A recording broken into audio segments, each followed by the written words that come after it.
Okay. અત્યારે અહીંયા ખાસ કરીને જે મોમેન્ટમ આપણને એક બનતું દેખાઈ રહ્યું છે બજારનું, એમાં આપણે જો હવે કેટલાક એવા સ્ટોક્સ ઉપર પણ નજર કરીએ કે જ્યાં આપણે એક ઘણી સારી ખરીદદારી તરફનો ટ્રેન્ડ બનતા જોયો છે.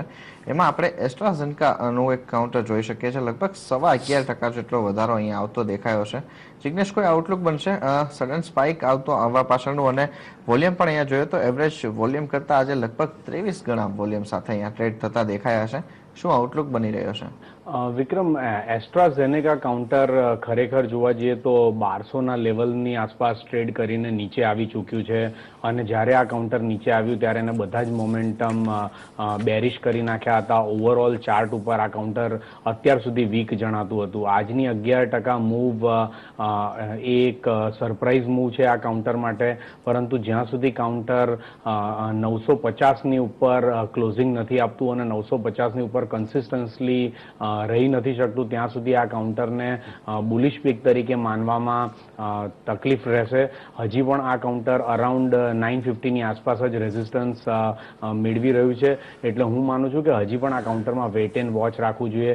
જે લોકો પાસે ઓલરેડી આ કાઉન્ટર હોય એમને અત્યારના કદાચ આ લેવલે જો એમને પ્રોફિટ થતો હોય તો એ લઈને નીકળી જવું જોઈએ. ઓછો લોસ થતો હોય તો આ લેવલે પણ પોતાની એક્ઝિટ જ કન્સિડર કરવી જોઈએ. બિલકુલ. તો અહીંયાથી એક્ઝિટ કન્સિડર કરવી જોઈએ. અહીંયા નીચેના લેવલ પર લીધો હોય તો પ્રોફિટ બુક કરી લેવો જોઈએ એસ્ટ્રાઝેનેકામાં અને એક્ઝિટ કરી લેવું જોઈએ. જે પ્રમાણે ટેકનિકલી અહીંયા એસ્ટ્રાઝેનેકા માટે જિગ્નેશ કહી રહ્યા છે. પણ સાથે જ જિગ્નેશ, ઇન્ફો એજનું એક કાઉન્ટર પણ એ રીતનું જ અહીંયા બઝિંગ જણાઈ રહ્યો છે. 14%નો અપમૂવ અહીંયા ઇન્ફો એજમાં જણાઈ રહ્યો છે. અને જે 10 દિવસની મૂવિંગ એવરેજ છે એના કરતાં પણ ખાસા હાઈ વોલ્યુમ સાથે અહીંયા ટ્રેડ થઈ રહ્યો છે ઇન્ફો એજમાં.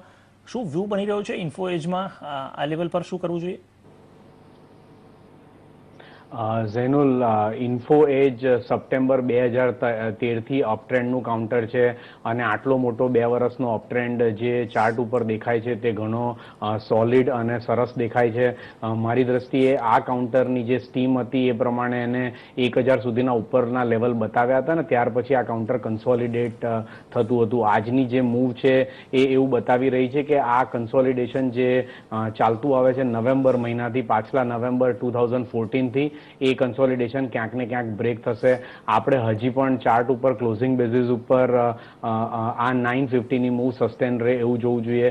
મોસ્ટ પ્રોબેબલી આજે એવું લાગે છે કે 900ની ઉપર ક્લોઝિંગ આપણને મળી જશે.